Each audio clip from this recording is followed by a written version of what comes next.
The story opens in Miami during the mid-2000s. David is working as a massage therapist, drifting through life with no real direction, and the pay barely covers his bills. He also tries selling high-end bed sheets on the side, but the business is a disaster. The next weekend, David attends a funeral for a mutual friend from high school. The service is quiet and somber, but David's mind keeps drifting. He isn't thinking about the eulogy or the hymns. He's thinking about overdue bills, the cost of the baby on the way, and how his massage work barely covers rent. As the service begins, he looks up and sees someone he hasn't expected to run into again. Efraim is there, dressed well, standing out from the crowd. When they meet, Efraim explains that he had tried to get David's number from David's mother, but she refused, saying he was nothing but trouble back in school. Efraim figured David would show up today, so he came looking. He asks David to ride with him, and David agrees, partly out of curiosity and partly because anything beats the weight of his own problems. Once they hit the road, Efraim slips right back into his old rhythm, talking fast, bragging, stirring up trouble even in casual conversation. He tells David that after high school he and his uncle started a small operation buying used guns and reselling them online, but the uncle swindled him, stole his money and left him stranded.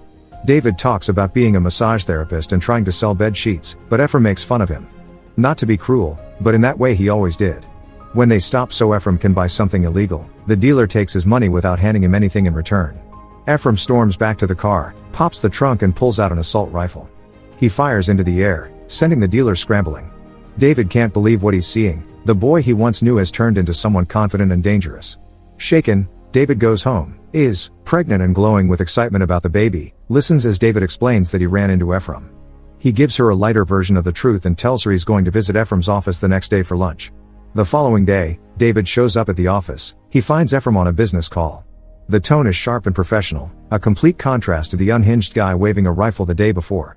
When the call ends, they fall back into old habits, smoking together like their high school days.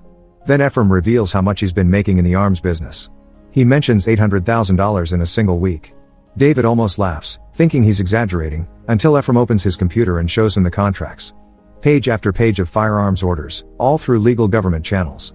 Efraim breaks it down. The Pentagon posts thousands of small arms contracts. Big companies ignore the tiny ones, leaving space for people like him to swoop in.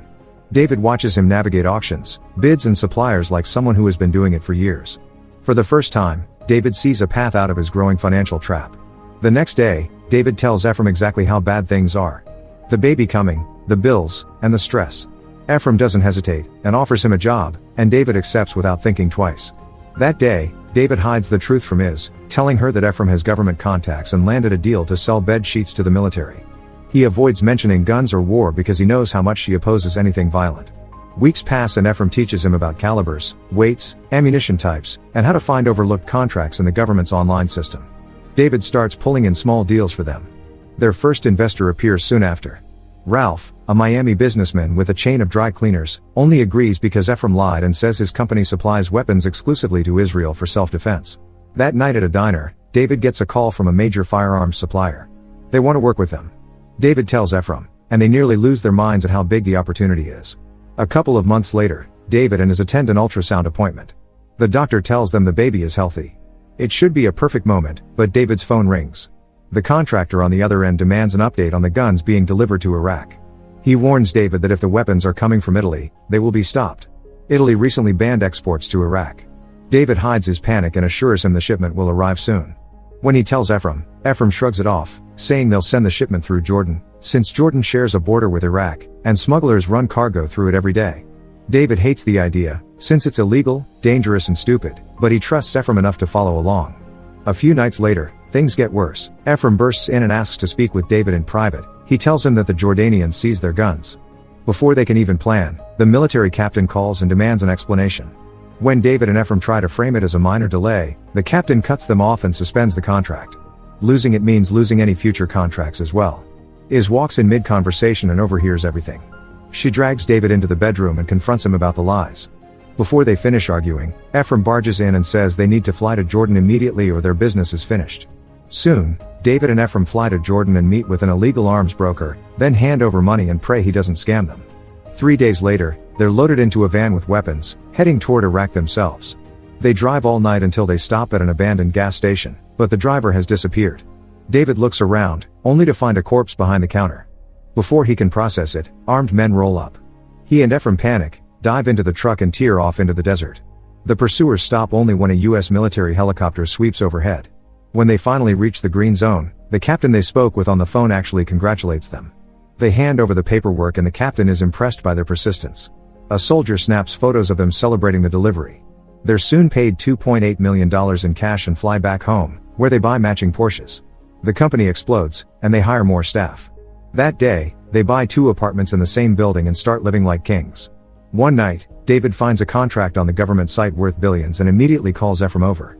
They both stare at the screen, realizing that everything they've done so far was only the beginning. A few days later, they fly to Las Vegas for a defense technology expo, hoping to look like they belong among the giants of the industry. The moment they step inside, they realize how small they are. Every booth is run by major contractors with polished displays, endless staff and long-standing connections. The billion-dollar contract they've been eyeing isn't something you win with a few sharp bids. It requires permits from half the world, trusted suppliers in multiple countries and a reputation that doesn't collapse under pressure. Those demands crush newcomers like them, but Efraim keeps talking big while David quietly feels reality settling in. Later, David sits alone at a casino table, when a man in a suit takes the seat next to him. This man is Henry, a wealthy arms dealer who's been in the business long before the boys even knew this world existed. David calls Efraim to meet him, and the three end up in a fancy restaurant. There, Henry lays it all out. He can get them the permits. He can help them outsource ammunition and weapons from suppliers around the world, as he knows every loophole and knows every country that still has Cold War stockpiles collecting dust. Efraim eats up every word, but something doesn't add up for him, so he finally asks Henry why someone with that much experience doesn't apply for the contract himself. Henry answers without flinching. He's banned from doing business in the United States, as he's on the terrorist watch list. It hits David like a punch, but Efraim barely reacts. He cares only about the money and the chance to pull off the biggest deal of their lives. Later, David tries talking sense into Efraim. Partnering with someone on a terrorist watch list is suicidal. Efraim pushes back and says none of it will trace back to Henry and their names will stay clean. He turns it into a choice between being broke for the rest of his life or securing a future for his and their daughter. David hates it, but he gives in. The next day, they meet Henry in his hotel suite and seal the partnership. A few days later, they fly to Albania to inspect the stockpile Henry told them about. When they arrive at a massive warehouse, Henry's men open up a dark cold storage site filled with crates of weapons and ammunition that look untouched since the Soviet era. Efraim picks up a rifle and fires at a row of dummies. The gun still works perfectly.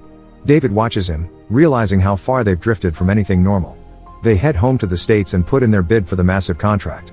5 months later, David is on the beach with his and their daughter when Efraim runs toward him, yelling that they won. The two grab each other and scream with excitement. Over the next few weeks, they fake audits, forge documents and rewrite their company's history to make it look like a stable long-running business. When they finally meet the government officials, the men flip through the fraudulent paperwork and nod with approval. Neither David nor Efraim lets their nerves show. Weeks later, David flies back to Albania to oversee the first shipment of cargo heading to the airport. He calls Efraim, only to find out he's partying in Miami. The moment David sees the packaging, his stomach drops. Several pallets contain Chinese ammunition. The Pentagon banned Chinese weapons years ago, meaning the entire contract is at risk. Efraim calls Henry and unloads on him, but Henry blames them for not checking every crate, then hangs up. The next morning, David jogs through the neighborhood trying to kill the stress. When he returns, Efraim is waiting with a new plan. They'll repack everything, dump the Chinese crates, hide the markings and shift all the ammunition into fresh boxes. David reminds him it's illegal, but Efraim hits him with the same pressure as before, telling him to do it for his family. Soon, they employ Albanian thugs to help them. For weeks, men sit in dim rooms tearing open wooden crates and pouring bullets into fresh cardboard boxes. When they finally deliver the first 5 million rounds to the Afghan army, they feel unstoppable. Months later, Efraim, now back home, calls David and tells him that they should cut Henry out of the deal entirely. It's revenge for the Chinese ammunition and an easy way to keep more profit. David argues with him saying it's dangerous and stupid, but Efraim is already blinded by greed. That night, armed men storm David's hotel room and drag him to an abandoned building. They beat him until Henry steps out, and warns David never to consider cutting him out of the deal, then leaves him. Later, David returns to the warehouse to grab important files as he's had enough of Albania, but one of the Albanians he employed tells him that they haven't been paid. David insists they have, but the man tells him Efraim kept the money for himself. David immediately flies home.